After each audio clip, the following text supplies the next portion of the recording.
Hi guys, this is Shan Jewel and welcome to my YouTube channel. So currently I am working as a software engineer at Techion and आज ये बहुत special video है। इसमें मैं बताने वाला हूँ कि क्या क्या आप परस्यू कर सकते हो आफ्टर 12th। आप चाहे साइंस लेना चाहते हो, साइंस में भी मैं बहुत सारे करियर ऑप्शंस बताने वाला हूँ। कॉमर्स में भी बताने वाला हूँ कि ये सब सारे करियर ऑप्शंस है जो आप सिलेक्ट कर सकते हो।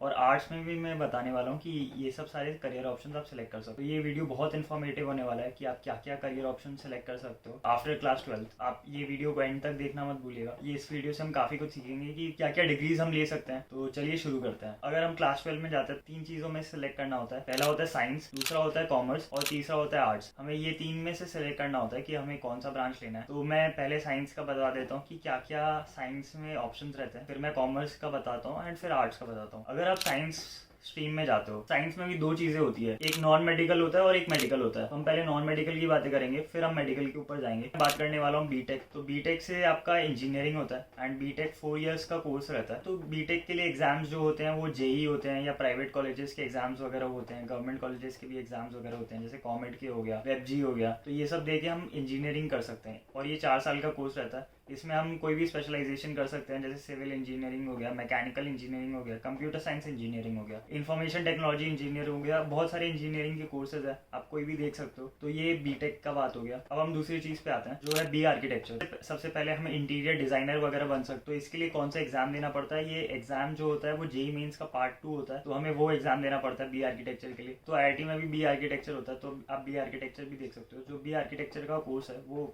5 साल का होता है। तीसरा पे आता है तो हम बीबीए भी कर सकते हो। बीबीए हो गया 3 साल का कोर्स। बीबीए से जॉब्स वगैरह उतनी नहीं मिलती है, तो बीबीए के बाद हमें एमबीए करना पड़ता है। तो बीबीए हो गया 3 साल का और एमबीए हो गया 2 साल का। साइंस से भी हम बीबीए कर सकते हैं, तो ये ऑप्शन खुला रहता है हमारे पास। एंड इसमें जो चीज़ें पूछा जाता है, इसमें लाइक इंग्लिश देखी जाती है, एप्टीट्यूड वगैरह देखा जाता है, लॉजिकल रीजनिंग देखा जाता है। तो ये सब चीज़ों पे फोकस ज़्यादा करना होता है। फिर हमारा बीसीए आता है। अगर हम बीसीए की बात करें तो बीसीए के बाद हमें एमसीए करना पड़ता है। तो बीसीए भी 3 साल का कोर्स होता है एंड उसके बाद 2 साल का एमसीए करना होता है। ये भी हम साइंस लेके कर सकते हैं। ये भी आपको एक इंजीनियर बनाता है। बीएचएम की बात करें तो बीएचएम हो गया bachelors in hotel management. Hotel management 4 साल का कोर्स होता है। इसके लिए काफ़ी सारे एग्जाम्स होते हैं, जैसे एनसीएचएम जेई, ये आप दे सकते हो। होटल मैनेजमेंट कर सकते हैं, ट्रैवल एंड टूरिज्म कर सकते हैं, ऐसे और भी चीज़ें कर सकते हैं। इसके बाद हम बात करते हैं लॉयर्स की। जो एग्जाम होता है क्लैट, आफ्टर 12 क्लैट दे सकते हैं। क्लैट से क्या होता है कि हम लॉयर बन सकते हैं एंड ये क्लैट जो होता है ये 5 साल का कोर्स रहता है। और एक एलएलबी भी होता है। एलएलबी हमने काफ़ी सुना हुआ है। तो एलएलबी क्या होता है कि हम आफ्टर 12 नहीं कर सकते, उसके लिए एक डिग्री चाहिए, उसके बाद हम एलएलबी कर सकते हैं। जैसे बीएससी हो गया, बीकॉम हो गया, बीबीए हो गया। जैसे हम इंजीनियरिंग की बात करें तो टॉप कॉलेजेस आईआईटीज है। तो अगर हम लॉयर्स की बात करें तो टॉप कॉलेजेस जो हैं वो एनएलयूज है। उसके बाद हम आते हैं बीएससी हो गया। बीएससी 3 साल का होता है। उसके बाद हम एमएससी कर सकते हैं और पीएचडी बन सकते हैं। अगर हमें टीचर बनना है तो हम ये फॉलो कर सकते हैं कि बीएससी करके एमएससी करके पीएचडी बन सकते हैं, या हम बीटेक करके एमटेक करके पीएचडी बन सकते हैं। कोई यूनिवर्सिटी में हमें पढ़ाना है तो हमें पीएचडी की डिग्री लेनी पड़ती है। तो अब अगर हम बात करें तो हम एनडीए भी दे सकते हैं। तो एनडीए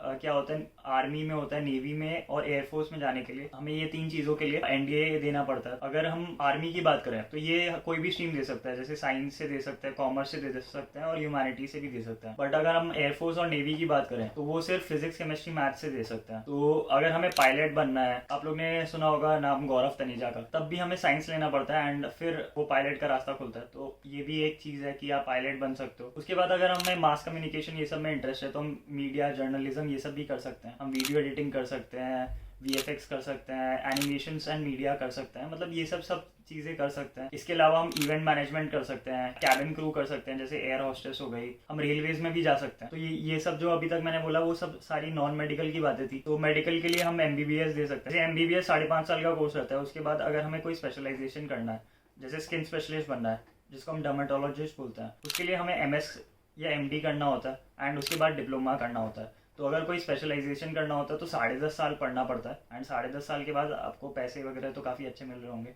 हम बीडीएस भी कर सकते हैं, बीडीएस के बाद एमडीएस कर सकते हैं। तो बीडीएस क्या होता है? बीडीएस होता है बैचलर्स इन डेंटिस्ट। अगर आप करना चाहते हो तो आप बीडीएस कर सकते हो, फिर उसका ही मास्टर्स कर सकते हो। फिर हम होम्योपैथी पे जा सकते हैं, आयुर्वेदा पे जा सकते हैं, फार्मेसी कर सकते हैं, बी फार्म कर सकते हैं। फिर हम फिजियोथेरेपी कर सकते हैं, बैचलर ऑफ फिजियोथेरेपी, जैसे बीपीटी बोलते हैं।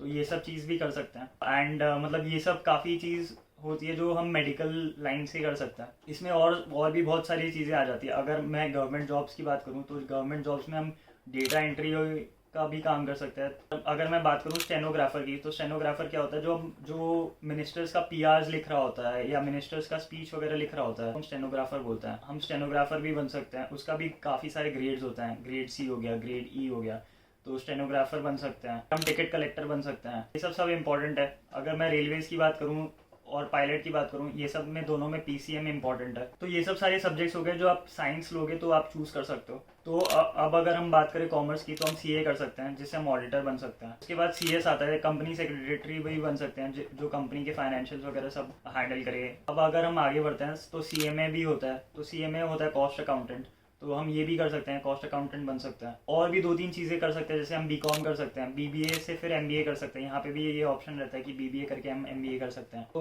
और अगर हम बात करें कॉमर्स की, तो एक्चुअली भी एक कोर्स है जो हम कर सकते हैं। एक्चुअली में क्या होता है कि मैथ्स कंपलसरी रहता है एंड इसके काफ़ी सारे एग्जाम्स होते हैं एक्चुअली के। अगर एक्चुअली का पूरा सारा आप एग्जाम्स क्लियर कर जाते हो तो 7-10 साल लग जाते हैं। इसका भी हाई पेइंग जॉब होता है, ये थोड़ा मुश्किल होता है एक्चुअली, बट ये भी एक चीज़ रहती है जो आप कॉमर्स में कर सकते हो। अगर मैं आर्ट्स की बात करूं तो आर्ट्स में हम बीसीए कर सकते हैं, बीसीए फिर एमसीए कर सकते हैं। ये वही सॉफ्टवेयर इंजीनियर वाला पाथ है जो हम आर्ट्स से भी फॉलो कर सकते हैं। वरना हम बीए कर सकते हैं, बैचलर इन आर्ट्स, उसमें लैंग्वेज स्पेशलाइजेशन कर सकते हैं। हम इसमें होटल मैनेजमेंट भी कर सकते हैं आर्ट्स लेके, तो बैचलर इन होटल मैनेजमेंट हो गया, जो मैंने पहले साइंस में बताया था, तो वो भी कर सकते हैं। अगर हम जर्नलिज्म करना चाहते हैं या एंकर बनना चाहते हैं तो हमें बीजेएमसी करना पड़ता है। हम बीएफए कर सकते हैं, जिसमें हम एक्टर, पेंटर, डांसर कुछ भी बन सकते हैं। तो ये सारे कोर्स होते हैं जो हम आर्ट्स लेके कर सकते हैं। तो मैंने आपको सब कुछ बताया क्लियरली। अगर हम साइंस लेंगे तो क्या क्या हम फॉलो कर सकते हैं, क्या क्या हम पढ़ सकते हैं।